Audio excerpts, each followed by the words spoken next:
राधे राधे। राधा रानी की कृपा आप सब पर बनी रहे। ओम नमो भगवते वासुदेवाय नमः।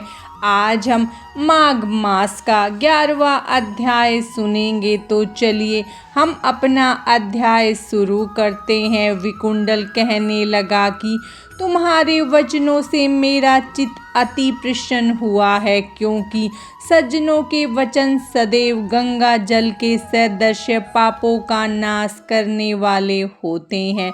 उपकार करना तथा मीठा बोलना सज्जनों का स्वभाव ही होता है, जैसे अमृत मंडल चंद्रमा को भी ठंडा कर देता है। आप कृपा करके यह भी बतलाइए कि किस प्रकार मेरे भाई का नरक से उद्धार हो सकता है। तब देवदूत कुछ देर ज्ञान दृष्टि से विचार कर मित्रता रूपी रस से बंधा हुआ बोला कि हे वैश्य, यदि तुम अपने भाई के लिए स्वर्ग की कामना करते हो तो जल्दी ही अपने 8 जन्म के पुण्य फल को उसके निमित्त अर्पण कर दो।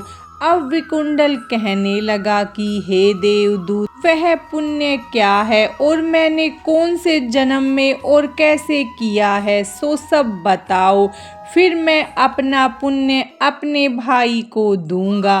देवदूत कहने लगा कि हे वैश्य सुनो, मैं तुम्हारे पुण्य की सब कथा कहता हूँ। पूर्व समय में वधूमन में शाल्की नाम का ऋषि था। वह बड़ा तपेश्वरी ब्रह्मा के समान तेज वाला था। नवग्रह की तरह उसकी स्त्री रेवती के 9 पुत्र थे, जिनके नाम ध्रुव, शशि, बुध, तारा, ज्योतिमान थे। उन पांचों ने गृहस्थ आश्रम धारण किया तथा निर्मोह, जितमाय, ध्याननिष्ठ और गुणात्म ने चारों संन्यास ग्रहण कर वन में रहने लगे। वे शिखा सूत्र से रहित पत्थर और सोने को समान समझते थे। जो कोई अच्छा या बुरा उनको अन्न देता वही खा लेते, और कोई कैसा ही कपड़ा दे देता तो उसको ही पहन लेते।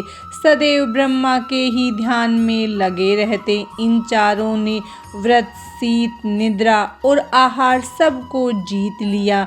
बस चर अचर को विष्णु रूप समझते हुए मौन धारण करके संसार में विचरते थे। ये चारों महात्मा तुम्हारे घर आए जब तुमने मध्याह्न के समय भूखे प्यासे इनको आंगन में देखा, तो तुमने गदगद कंठ से आंखों में आंसू भरकर इनको नमस्कार करके इनका बड़ा आदर सत्कार किया। इनके चरणों को धोकर बड़े प्रेम से तुमने इनसे कहा कि आज मेरे अहोभाग्य हैं, आज मेरा जन्म सफल हुआ, मुझ पर भगवान प्रसन्न हुए हैं। सनाथ हुआ, मेरे माता पिता पत्नी पुत्र गो आदि सभी धन्य हैं, जो आज मैंने हरि के सदृश आपके दर्शन किए। सो हे वैश्य, इस प्रकार तुमने श्रद्धा से उनका पूजन किया और चरण धोकर जल को मस्तक से लगाया। फिर विधि पूर्वक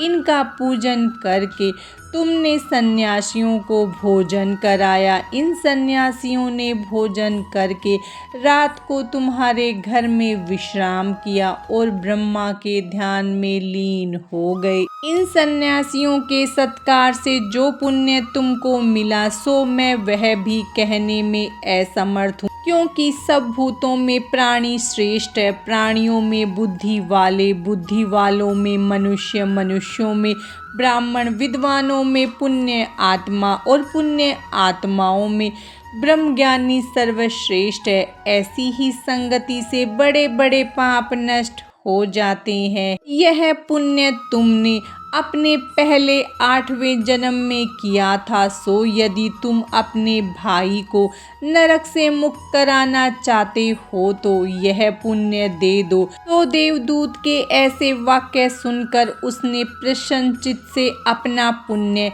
अपने भाई कुंडल को दे दिया और वह नरक से मुक्त हो गया। उस स्थान पर पुष्पों की वर्षा होने लगी तथा देवदूतों ने अत्यंत प्रेम पूर्वक दोनों भाइयों को स्वर्ग प्रदान किया। अतः हे राजन, जो भी श्रद्धा पूर्वक माघ मास के व्रत पूजन तथा महत्म का पठन पाठन करेगा, वह निसंदेह निष्पाप होगा, सहस्रों गोदान के पुण्य फल को प्राप्त करेगा तथा विष्णु लोक को अग्रसर होगा। माघ माह का 11वां अध्याय समाप्तम। भगवान श्री हरि विष्णु और माता लक्ष्मी की कृपा आप सब पर सदा बनी रहे।